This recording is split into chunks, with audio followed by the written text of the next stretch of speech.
పోయినా పోతే ఇవాళ రేవంత్ రెడ్డి ఆడికెడుకో ఇబ్రాహీంపట్నంలో స్కూల్ ఇనాగ్రేషన్ పోయిండట. నేను ఇక్కడ కూర్చున్నాక అలా వస్తుంది, సోషల్ మీడియాలో వస్తుంది. ఏమంటుండు రేవంత్ రెడ్డి? ఇవాళ నన్ను ఇష్టం ఉన్నట్టు తిట్టిండాడు. ఇప్పుడు జనరల్ గా రాజకీయాలు మాట్లాడితే ఒక పొలిటికల్ పార్టీ కార్యకర్తలు ఉంటే మాట్లాడతాం, ప్రెస్ మీట్లు ఉంటే మాట్లాడతాం. ఈయన పోయింది దేనికి? స్కూల్ పిల్లల ప్రోగ్రాం. చిన్నపిల్లలు ఉన్నారు, స్కూల్ పిల్లలు ఉన్నారు. స్కూల్ పిల్లల దగ్గర పోతే ఏం చెప్పాలి మనం? అరే మంచిగా చదువుకోండి, డాక్టర్లు కాండ్రి, ఇంజనీర్లు కాండ్రి, ఫోన్లు వాడకుండ్రి, శ్రద్ధగా వినుండ్రి, స్కూల్ డుమ్మగొట్టకుండ్రి అని మంచి మాటలు చెప్పాలి కదా పిల్లలకు. ఆ పిల్లల ముంగట పోయి అడ్డగోలుగా మాట్లాడొచ్చిండి. ఇవాళ ఏమంటాడు? హరీష్ రావు తాటి చెట్టు లెక్క పెరిగిండు అట, నేనేదో ఈత చెట్టు లెక్క పెరిగిందట. ఇంకా పిల్లలకు నేను తాటి చెట్టు లెక్క పెరిగితే ఏం అవసరము, నేను ఈత చెట్టు లెక్క పెరిగితే ఏం అవసరము? అసలు నువ్వు ముఖ్యమంత్రిగా నా ఎత్తుతో నీకేం పని? ముఖ్యమంత్రి మాట్లాడాల్సిన మాటనా? నేను అడ్డగోలు మాట్లాడుతున్నా అంటాడు.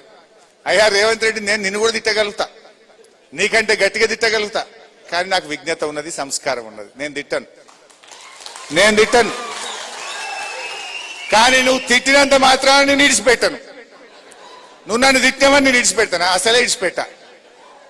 ఇప్పుడు రేవంత్ రెడ్డి నేను తాటి చెట్టు లెక్క పెరిగినా ఎట్లా పెరిగినా అనేది అవసరం లేదు.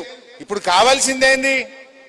నువ్వు 45 రోజుల్లో వేస్తానన్న రైతు బంధు ఎప్పుడు ఇస్తావు?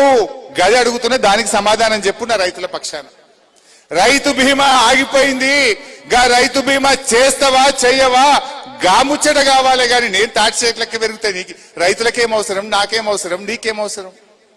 అరే పంటలకు పోయిన యాసంగి బోనస్ ఎగ్గొట్టినావు, ఈ యాసంగి బోనస్ ఎగ్గొట్టినావు, గది ఇస్తావా ఇయ్యవా చెప్పు తప్ప నా ఎత్తుతో నీకేం పని?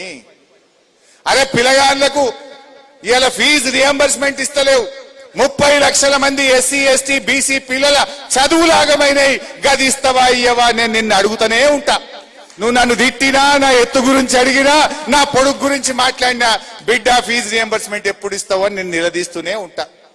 మా నిరుద్యోగ యువకులకు మొదటి ఏడాది 2 లక్షల ఉద్యోగాలు ఇస్తా అన్నావు, గది ఇచ్చేదాకా నిన్ను గల్లబట్టి అడుగుతూనే ఉంటా, నేను ఇడిచిపెట్టా. గీముచ్చట మాట్లాడు, రైతు బంధు గురించి మాట్లాడవు, రైతు బీమా గురించి మాట్లాడవు, 24 గంటల కరెంటు గురించి మాట్లాడవు, ఫీజు రియంబర్స్మెంట్ గురించి మాట్లాడవు, పిల్లల ఉద్యోగాల గురించి మాట్లాడవు. మా గౌడన్నలు 700 మంది చచ్చిపోతే వాళ్ళకు వచ్చే ఎక్స్గ్రేషియా ఇయ్యాలటికి రాలేదు. గౌడన్నల గురించి మాట్లాడవు, బీసీల గురించి మాట్లాడవు, ఎస్సీల గురించి మాట్లాడవు, ఎస్టీల గురించి మాట్లాడవు. నా ఎత్తు గురించి నీకేం అవసరం? దేవుడిచ్చిండు దానికి ఇట్లా పుట్టినా, దీన్ని పట్టుకొని మాట్లాడి తప్పించుకుంటా అనుకుంటున్నావా? నువ్వు నన్ను ఎంత తిట్టినా, నన్ను ఎంత గిల్లినా, నేను నీ స్కాములు బయట పెడుతూనే ఉంటా. నీ హామీలు అమలయ్యేదాకా నిన్ను ప్రశ్నిస్తూనే ఉంటా.